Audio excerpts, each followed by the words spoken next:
पंजाब हरियाणा के प्रभारी लगा रखे हैं, मैं उनसे प्रार्थना करूंगा कि वह आए, रणधीर बेनीवाल जी, और अपनी बात रखें। साथियों जोरदार तालियां सम्मानित प्रभारी जी के सम्मान में, जोरदार तालियां बजा दें।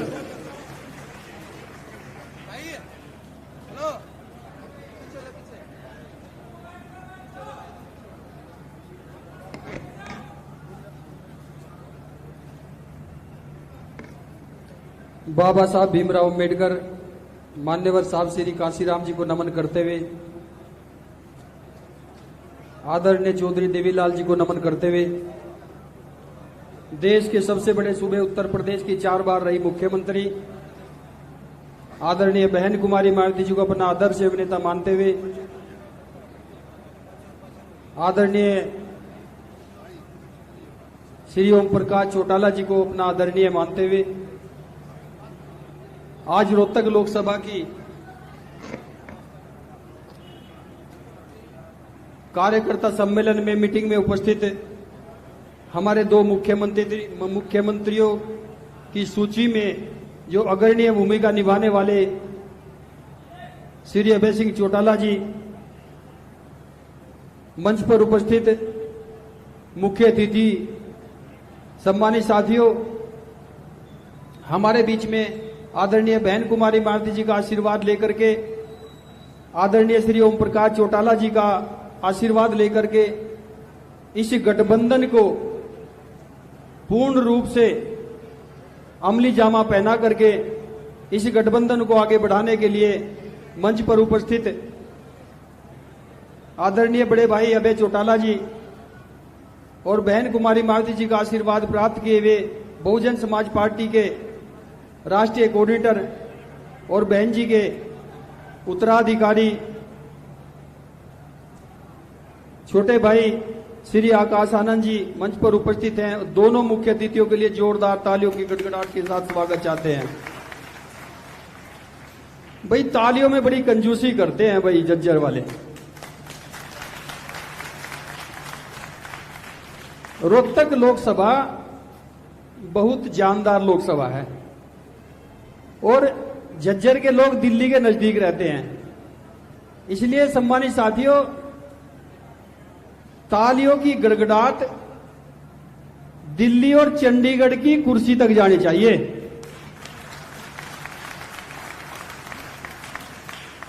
और तालियां 3 प्रकार की होती है, मैं सभी जगह बताता हूं। पहली जो जोरदार तालियां उन महापुरुषों के लिए जिन्होंने अपना जीवन लगा करके आपके लिए राजनीतिक रास्ते बनाए, उनके लिए तालियां। और दूसरे नंबर की ताली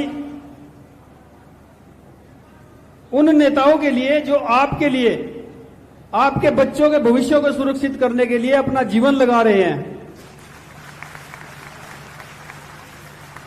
और तीसरे नंबर की ताली जो महिलाएं मातृशक्ति हमारे बीच में बैठी हैं और घर पर बैठी हैं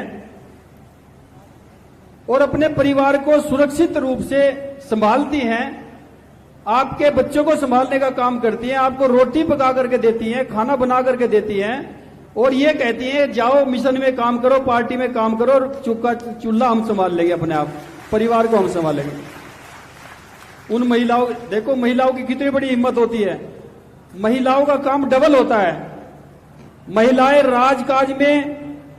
राजकाज को आगे पहुंचाने के लिए, राजगद्दी पर अपने मुख्यमंत्री को, राजा को बिठाने के लिए बराबरी का ओट देने का काम करती है महिलाएं, और आपको पूरी इजाजत देती हैं कि मिशन में काम करो, घर का काम हम संभाल लेंगे। तो डबल काम हम महिला का हुआ।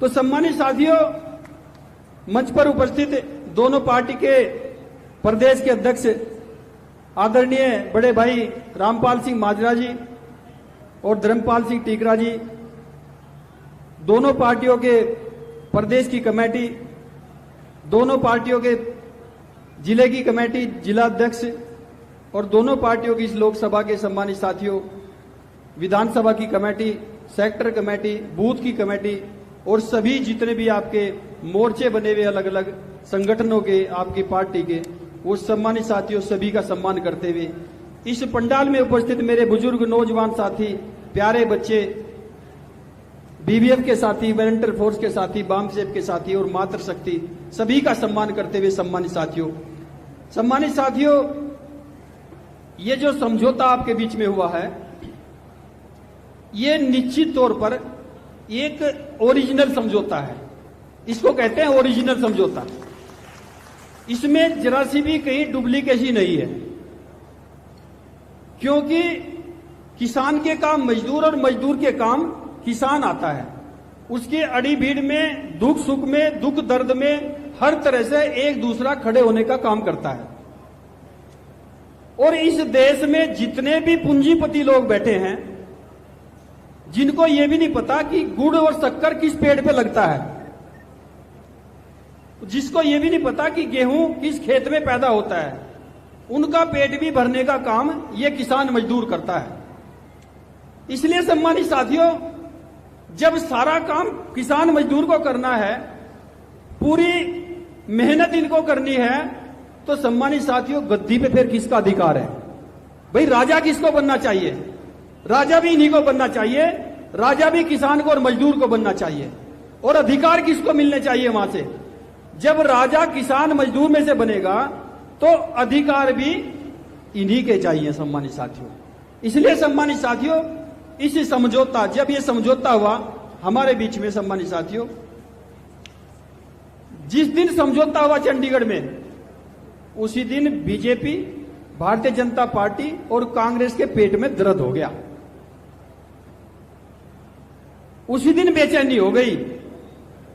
और ऐसी बेचैनी हुई सम्मानित साथियों, भारतीय जनता पार्टी का जो मुख्यमंत्री है वो उल्टे सीधे वायदे करने लगा, उल्टी सीधी घोषणा करने में लग गया। और सम्मानित साथियों, ये नहीं पता है कि जनता बेवकूफ नहीं है। आज की जो जनता है, पढ़ी लिखे समाज के लोग हैं, पढ़े लिखे जनता है। हरियाणा का लोग इतना बेवकूफ नहीं है कि बार बार सरकार इन्हीं की बनाता रहेगा, बेवकूफ बनता रहेगा। सम्मानित साथियों, कांग्रेस की सरकार हुड्डा की चली 10 साल, पेंशन उसने खत्म की, अधिकार उसने खत्म किए, और अब दोबारा से वो वायदे करना शुरू कर रहा है। सारे जितने भी सिस्टम, जो भी वायदे किए सम्मानित साथियों, और जो भी उन्होंने गलतियां की है, हमारे बीच में अभय चौटाला जी जब आएंगे आपके बीच में सुनाने का काम करेंगे। और सम्मानित साथियों, बेचैनी इतनी बढ़ गई और हमने उनको बोला कि अब बेचैनी का आपका समय शुरू हो गया, अब दुख का समय शुरू हो गया। 20 साल आपने काट लिए, 10 साल एक ने काट लिए, 10 साल एक ने काट लिए। अपने आप ही मुख्यमंत्री बदलते रहो, अपना आप ही योजना बदलते रहो। 20 साल का टाइम आपका देख लिया, अब यहां से चलने का टाइम, रुखसत का टाइम आपका शुरू हो गया। हमने कहा गठबंधन का मुख्यमंत्री बनकर के अभय चौटाला जी आ रहे हैं, रास्ते खाली कर दो, रास्ते खाली कर दो कांग्रेस वालों, बीजेपी वालों, मुख्यमंत्री ये आपके बीच में आने वाले हैं। और सम्मानित साथियों, कॉन्फिडेंस की लड़ाई है, मन के हारे हार है और मन के जीते जीत है। इसलिए सम्मानित साथियों, अपने कॉन्फिडेंस को पैदा कर लो, अपने अंदर इतना कॉन्फिडेंस पैदा कर लो कि कहीं भी किसी तरह भी कोई भी व्यक्ति मिले, कांग्रेस का मिले, बीजेपी का मिले, आपके बीच में किसी भी तरह का व्यक्ति हो, किसी का कार्यकर्ता हो, अपने अंदर कॉन्फिडेंस भरो और ये कहना शुरू करो कि गठबंधन की सरकार आ रही है। भाई इस बार तो गठबंधन की सरकार आ रही है। चर्चा करनी है आपको चर्चा शुरू करनी है। जो व्यक्ति, जो पदाधिकारी है दोनों पार्टियों का, उसके लिए फाउंडेशन है, बाध्यता है कि वो काम छोड़ करके काम करे। और जो व्यक्ति पदाधिकारी नहीं है, आम कार्यकर्ता है, उसके लिए भी हम आपको काम दे रहे हैं, उसके लिए भी काम है। वो चर्चा करे, वो बखान करे पार्टी का, वो गठबंधन का बखान करे। चर्चा कैसे करनी है आप लोगों को कि इस बार तो गठबंधन की सरकार आ रही है। भाई गठबंधन की सरकार बनेगी, चौटाला जी मुख्यमंत्री बनेंगे। चौटाला जी, ये आपको अपने मुंह पे रट लेना है। आप कहीं चौराहे पे खड़े हो, आप बस में सफर कर रहे हो, ट्रेन में सफर कर रहे हो, किसी चौक पे खड़े हो, किसी सीमेंट की दुकान पे काम कर रहे हो, आप कहीं प्राइवेट नौकरी कर रहे हो, सरकारी नौकरी कर रहे हो, महिला की टोली में बैठे हो, बुजुर्ग की टोली में बैठा हो, नौजवान की टोली में बैठे हो, बच्चों की टोली में बैठे हो, आप किसी बैंक्वेट हॉल में खाना खाने जाए या हॉस्पिटल में किसी पेशेंट को देखने जाए, आपको चर्चा करनी है। क्या करनी चर्चा? गठबंधन जीत रहा भाई, चौटाला जी मुख्यमंत्री बन रहे भाई। इस बार तो आपको कहना है, मुंह से शब्द निकालने हैं, आपकी चवन्नी नहीं लगती, आपकी अठन्नी खर्च नहीं होती, आपका टका खर्च नहीं होता, आपका समय खर्च नहीं होता। आपको दो शब्द निकालने हैं, जो हमारे लोग बैठे हैं वो रिश्तेदारों को फोन करे, मित्रों को फोन करे, दोस्तों को फोन करे।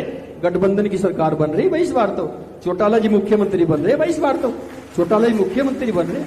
आप अगर किसी बैंकेट हॉल में खाना खाने भी जा रहे हैं, खाना खाते हुए समय भी आपके सामने कांग्रेस का व्यक्ति होगा वहां पे, क्योंकि सम्मानित साथियों, जब शादी होती है, शादी ब्याह में सभी लोगों को बुलाते हैं, मित्रों को।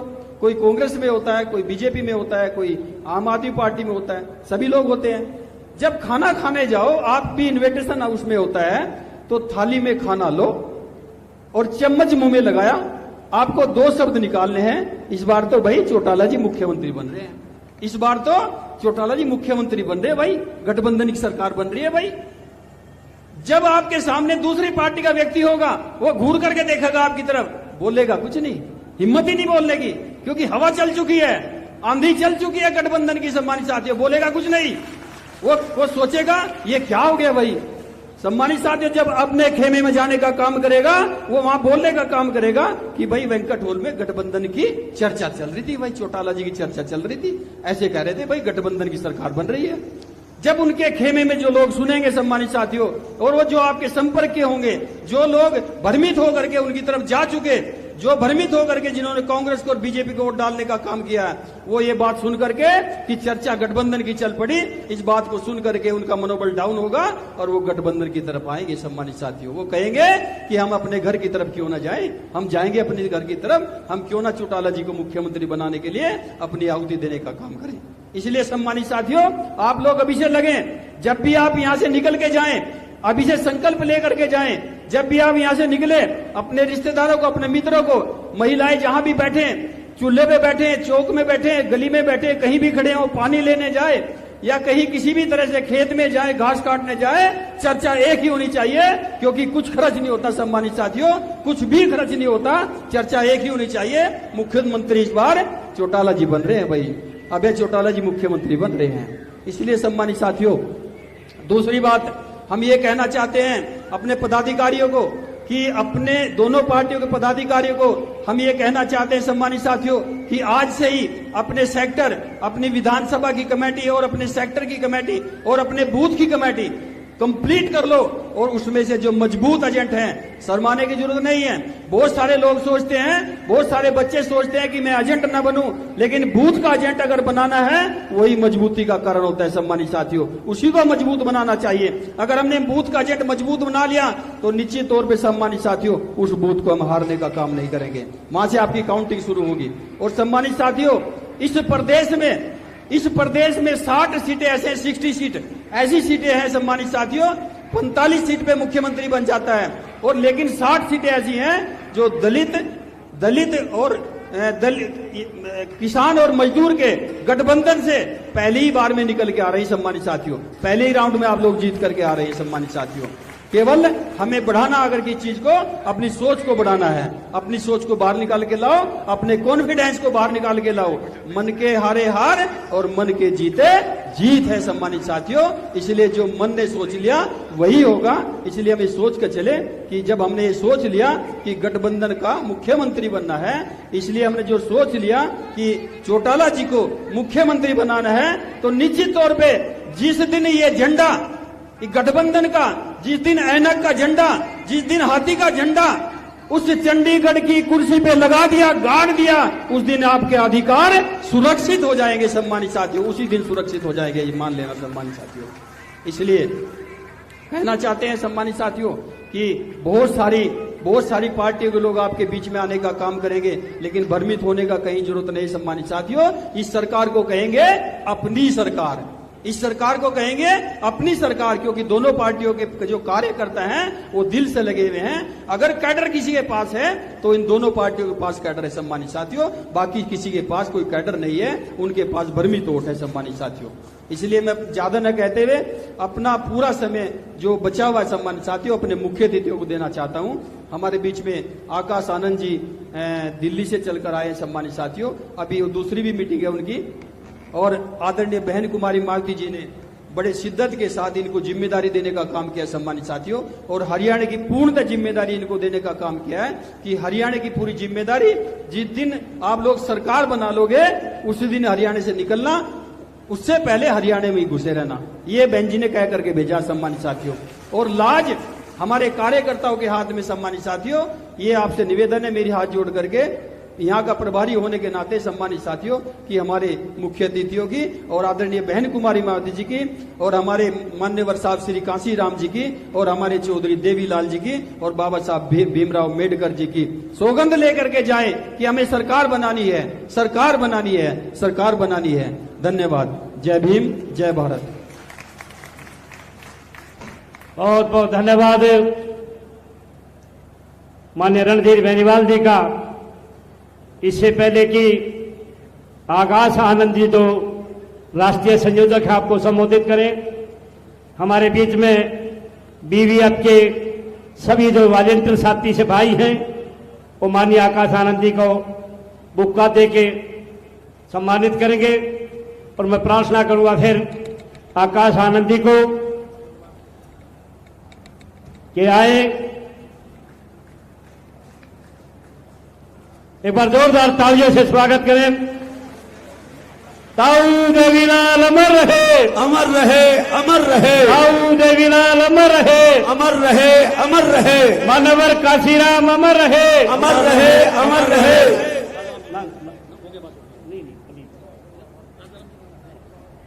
कोई बात मैं नहीं, प्रार्थना करूंगा कोई बात। आकाश आनंदी से जो बीएसपी के राष्ट्रीय संयोजक हैं, हमारे बीच में आए हैं, मैं प्रार्थना करूंगा वे आए और अपनी बात पे रखें।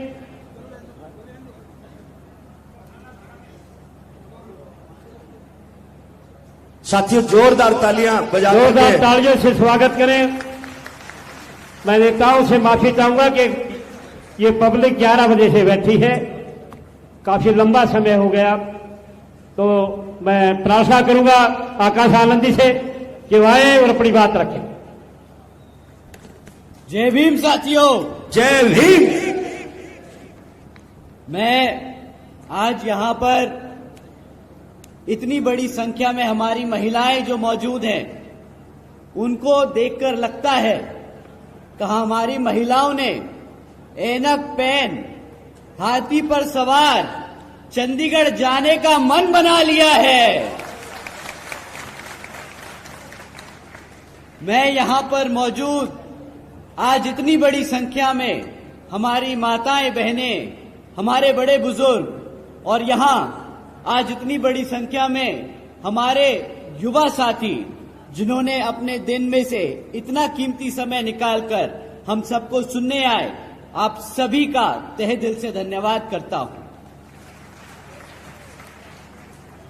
और आज की इस विशाल कार्यकर्ता सम्मेलन को सफल बनाने के लिए जो हमारे बसपा और एनएलओ के सभी छोटे बड़े पदाधिकारी एवं नेतागण और हमारे महत्वपूर्ण हमारे मूवमेंट की जान हमारे कार्यकर्ता जिन्होंने इतनी मेहनत कर इसको सफल बनाया, तो आप सभी को भी मैं तहे दिल से धन्यवाद करता हूं। साथियों, यहां हरियाणा में होने वाले विधानसभा आम चुनाव के संबंध में कुछ जरूरी बातें आप लोगों के बीच में रखने से पहले मैं अपने सभी संतों, गुरुओं, महापुरुषों को, जिसमें खासकर महात्मा ज्योतिबा फूले, छत्रपति शाहूजी महाराज, नारायण गुरु, पेरियार रामा स्वामी जी, बाबा साहब डॉक्टर भीमराव अंबेडकर जी एवं मान्यवर साहब श्री काशी राम जी को नमन करता हूं। साथियों, मैं बहुजन समाज पार्टी की राष्ट्रीय अध्यक्ष व उत्तर प्रदेश की 4 बार मुख्यमंत्री व पूर्व सांसद आदरणीय बहन जी के नाम से लोकप्रिय बहन कुमारी मायावती जी को भी तहे दिल से आभार प्रकट करता हूं। साथियों, जिन्होंने अपनी पूरी जिंदगी बामसेफ, DS4 व बीएसपी के जन्मदाता एवं संस्थापक मान्यवर साहब श्री कांशी राम जी के बताए हुए रास्ते पर चलकर परम पूज्य बाबा साहब डॉक्टर भीमराव अंबेडकर जी के मानवतावादी एवं आत्मसम्मान व स्वाभिमान के मूवमेंट के कारवा को अपने आजीवन त्याग, तपस्या व कड़े संघर्ष के जरिए नई राजनीतिक ऊर्जा, शक्ति व पहचान दी है तथा उत्तर प्रदेश जैसे विशाल व महत्वपूर्ण राज्य में 4 बार बहुजन समाज पार्टी के नेतृत्व में सरकार बनाकर खासकर बहुजन समाज के लिए एक ऐसी मिसाल है जिससे प्रेरणा लेकर करोड़ों लोग यहां आज हरियाणा में भी सामाजिक परिवर्तन व आर्थिक तरक्की के मिशनरी कार्य से जुड़े हुए हैं। इतना ही नहीं बल्कि मैं खुद भी उनके इस नेतृत्व से प्रभावित होकर बीएसपी मूवमेंट से जुड़ा हूं और उनके पदचिन्हों पर चलकर इस मिशनरी दायित्व, कर्तव्य व फर्ज को अपनी आखिरी सांस तक निभाने की पूरी कोशिश करता रहूंगा। साथियों, आज हमारे alliance partner Indian National Lokdal के संस्थापक व पूर्व उप प्रधानमंत्री श्री चौधरी देवीलाल जी को भी तहे दिल से नमन करते हैं। साथ ही साथ एनएलओ के राष्ट्रीय अध्यक्ष व श्री ओम प्रकाश चौटाला जी और आज हम सबके बीच में मौजूद एनएलओ के राष्ट्रीय महासचिव और हमारे गठबंधन की ओर से हरियाणा प्रदेश के मुख्यमंत्री के उम्मीदवार श्री अभय सिंह चौटाला जी को तहे दिल से आभार व स्वागत प्रकट करते हैं। साथियों, इससे पहले मैं यहां विधानसभा आम चुनाव के मुद्दे आप लोगों के बीच में रखूं, मैं हाल ही में ऑनरेबल सुप्रीम कोर्ट के सब कास्ट कैटेगराइजेशन के जजमेंट के ऊपर आप लोगों से 2 मिनट बात करना चाहूंगा, जिसके संबंध में आदरणीय बहन कुमारी मायावती जी ने भी अभी कुछ ही दिन पहले प्रेस कॉन्फ्रेंस कर हम सबको उसके बारे में अवगत कराने का काम किया था। साथियों, ये जो सब कास्ट कैटेगराइजेशन का जजमेंट अभी पास हुआ है सुप्रीम कोर्ट जी से, तो इसका मतलब क्या है मैं आपको मूल्य में बताता हूं। साथियों, ये जो ऑर्डर पास हुआ है इसके तहत राज्य की सरकारों को पूरी ताकत दे दी गई है, जिसके तहत वो SC/ST कास्ट के अंदर जो रिजर्वेशन की सुविधा है उसको अपनी मनमर्जी से किसी भी जाति को निकालकर हटा सकती है और किसी भी जाति को उस SC/ST में रिजर्वेशन देने की ताकत रखती है। साथियों, जो ये रिजर्वेशन का मुद्दा है, ये बाबा साहब ने सिर्फ और सिर्फ हमारे राष्ट्रपति जी को और पार्लियामेंट को, हमारी पार्लियामेंट को छेड़खानी का दिया था। ताकत सिर्फ उन्हीं के पास थी कि इस सूची में किसको रिजर्वेशन दिया जाए और किसको ना दिया जाए, वो सिर्फ और सिर्फ पार्लियामेंट और राष्ट्रपति जी के पास था। परंतु ये जजमेंट के तहत ये अब ताकत उठाकर राज्य की सरकारों को दे दी गई है। अब इससे आपका क्या नुकसान है साथियों? इससे हमारे SC/ST भाइयों का ये नुकसान है कि अब राज्य की सरकारें अपने मन मुताबिक हमारे बीच में मनमुटाव पैदा करने के लिए एक जाति को रिजर्वेशन की फैसिलिटी देगी और दूसरी से छीन लेगी। साथियों, ये राजनीतिक टूल बन जाएगा, ये वोट बैंक का टूल बन जाएगा, ना कि जिस शिद्दत से, जिस कारण से ये रिजर्वेशन की फैसिलिटी दिलाई गई थी हमारे समाज को, ये उससे हटकर आज एक राजनीतिक टूल बनकर रह जाएगा। और साथियों, जैसा कि आदरणीय बहन जी ने कहा है कि ये समय के साथ हमारे सभी SC/ST जातियों को हटाकर आम जातियों में बांटने का काम करेंगे। तो साथियों, आपसे दरखास्त है कि इस मुद्दे पर आप लोग अपने समाज में, अपने घर गांव में जाकर बात करें और इसका, जैसा कि बहन जी ने खंडन किया है, आप लोग भी बड़े पैमाने पर खंडन करें। आप लोगों से दरख्वास्त है, जिस तरीके से अंग्रेजों ने भारत को बांटा था, उसी तरीके से ये कांग्रेस और भाजपा की सरकारें हमारे SC/ST समाज को बांटने का काम करेंगी। इसके जरिए साथियों, ये लोग जो अपने आप को संविधान के रक्षक बताते हैं, उन्हीं के वकीलों ने सुप्रीम कोर्ट के सामने खड़े होकर इस पे हामी भरी थी। साथियों, यही है आपके असली गुनहगार, यही है आपके दुश्मन जो आपको अंदर से खोखला करने की कोशिश कर रहे हैं। तो साथियों, आपसे दरखास्त है कि इसका खंडन करें, इसके चक्कर में ना पड़ें और जैसे आदरणीय बहन कुमारी मायावती जी ने कहा है कि इससे हमारे समाज को बांटने का काम किया जाएगा। SC ST एक समाज है, कोई हजारों जातियां नहीं, हम सब एक हैं, तो रिजर्वेशन भी एक है हमारा। अब साथियों, हरियाणा प्रदेश की बात करते हैं तो पिछले 10 साल से यहां हरियाणा में भाजपा की सरकार चल रही है, और अब जब आम चुनाव हमारे सर पर है तो फिर से आपके बीच में आकर ये भाजपा के लोग आपसे आपका वोट मांगने का काम करेंगे। परंतु साथियों, इस बारी आप लोगों को वोट डालने से पहले आपको इनसे कुछ जरूरी मुद्दों पे सवाल करने होंगे। साथियों, मैं आपसे जाति और धर्म के आधार पर सवाल करने को नहीं कहूंगा। मैं आपसे कहूंगा कि आप शिक्षा पे सवाल करें, रोजगार पे सवाल करें, और यहां पे आसमान छूती हुई महंगाई पे सवाल करें। ये 3 ऐसी चीजें हैं जो हमारे घर को, हमारे आने वाले भविष्य को इम्पैक्ट करती हैं।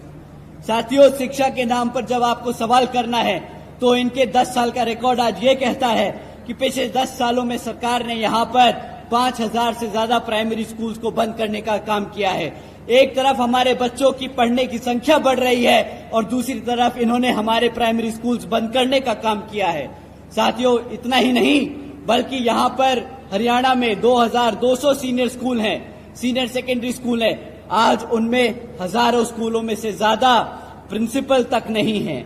अब साथियों, आप बताइए कि एक तरफ जहां बच्चों के स्कूल बंद करे जा रहे हैं और बचे कुछ स्कूलों में जहां पर बच्चे पढ़ने जाते हैं वहां पे पढ़ाने के लिए शिक्षक नहीं है, तो अब आप ही बताइए क्या ये आपके भविष्य से खिलवाड़ है कि नहीं।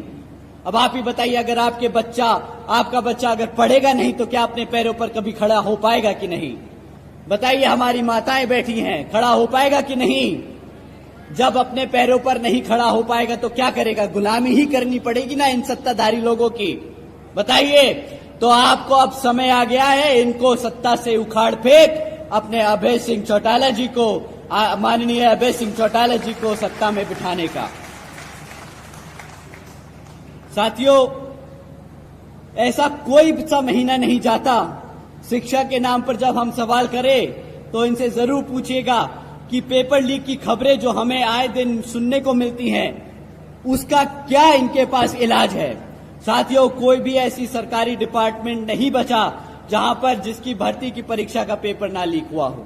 सबसे ज्यादा हमारा समाज, किसान भाई, SC ST समाज इन सरकारी नौकरियों के लिए पेपर देता है ताकि सरकारी नौकरी में आरक्षण के तहत उसको रोजगार मिल सके।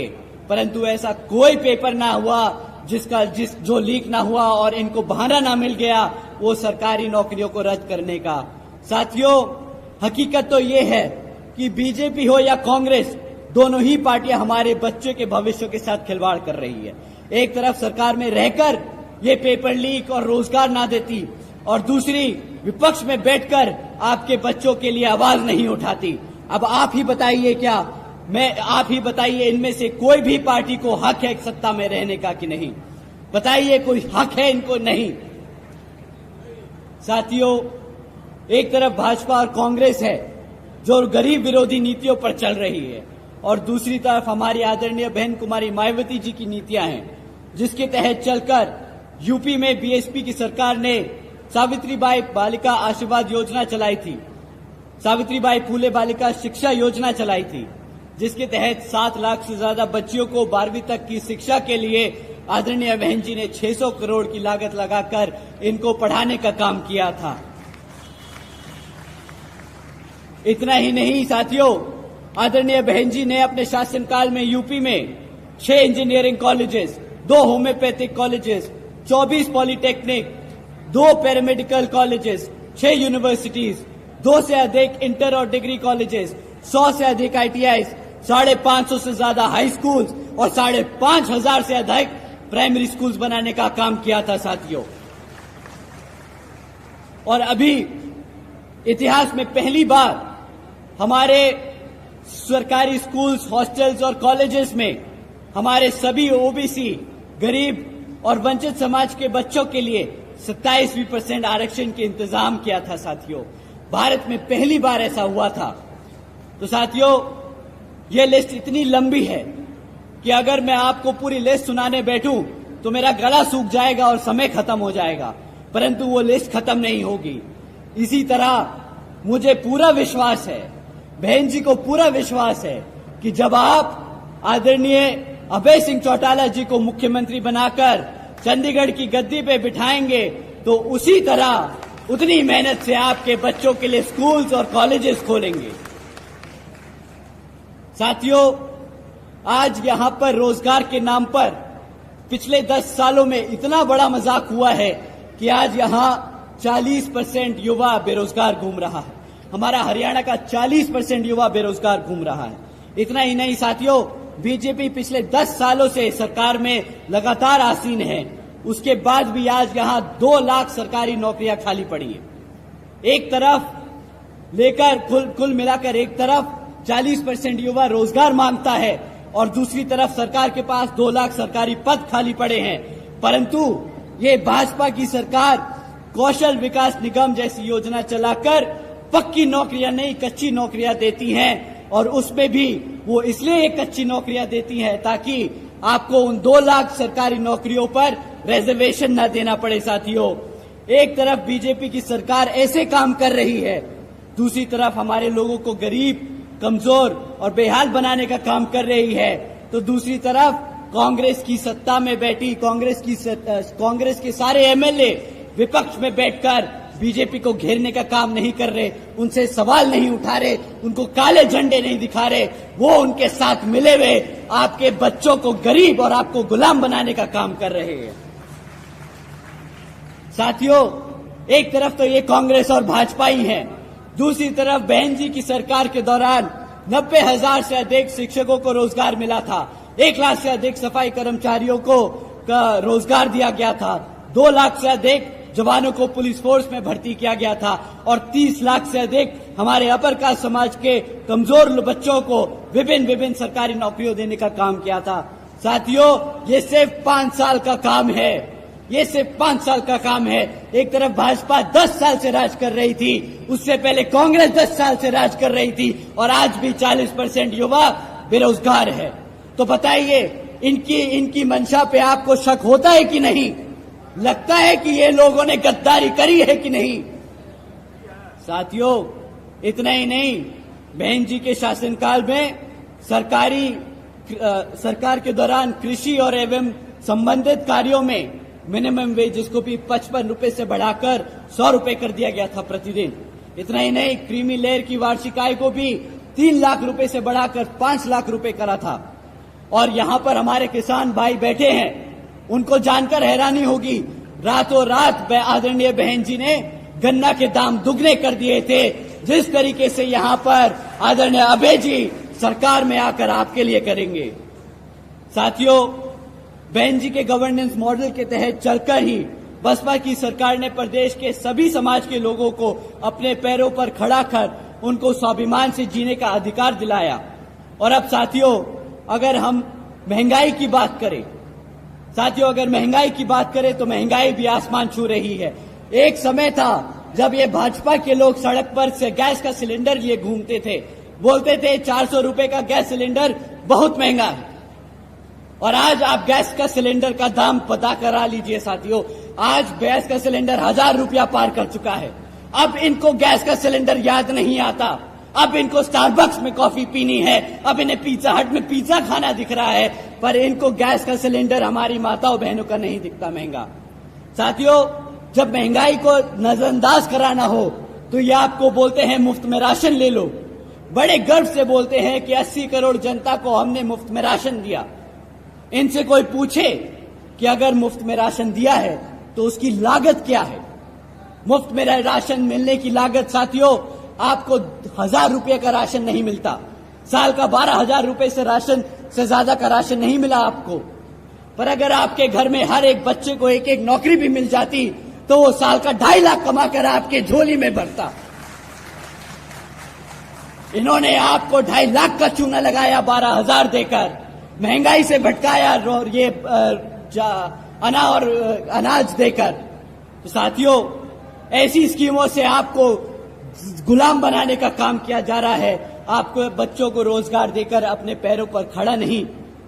साथियों, अगर यहां पर आप एनएलओ और बसपा की सरकार को बनाएंगे तो जिस तरीके से यहां पर जिस तरीके से यूपी में बहन जी ने लोगों को रोजगार देने का काम किया, उससे दुगनी तेजी से यहां पर श्री अभय सिंह चौटाला जी आपके बच्चों को रोजगार देने का काम करेंगे।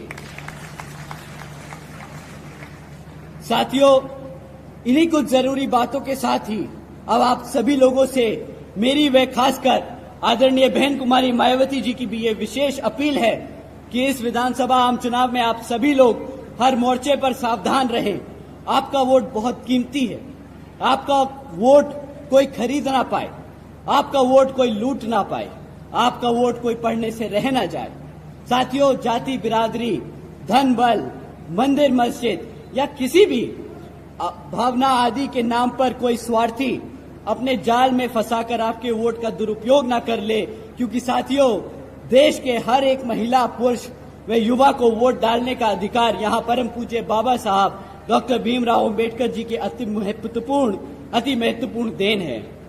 मैं आप सभी से एक बार फिर से खास अपील करता हूं कि आप लोग यहाँ अपने अपने क्षेत्रों में जहां बसपा और एनएलओ के विधानसभा उम्मीदवार चुनाव लड़ रहे हैं, तो आप उन लोगों को वोटिंग मशीन पर बसपा का हाथी चुनाव चिन्ह और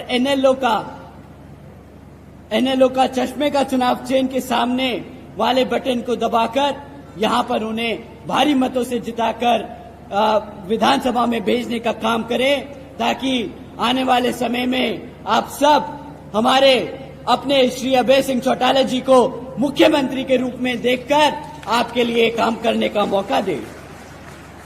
अब अंत में मैं अपनी बात यहां खत्म करने से पहले अपनी सारी माताएं बहनें, सारे बड़े बुजुर्ग, हमारे सभी युवा साथी, हमारे सभी प्रेस के, हमारे मेहनतकश गीतकार, हमारे सभी कार्यकर्ता और नेतागण, आप सभी का मैं तहे दिल से धन्यवाद करता हूं और आपसे विनती करता हूं कि अब हमारे मुख्य अतिथि श्री अभय सिंह चौटाला जी की आप बात सारी ध्यान से सुने।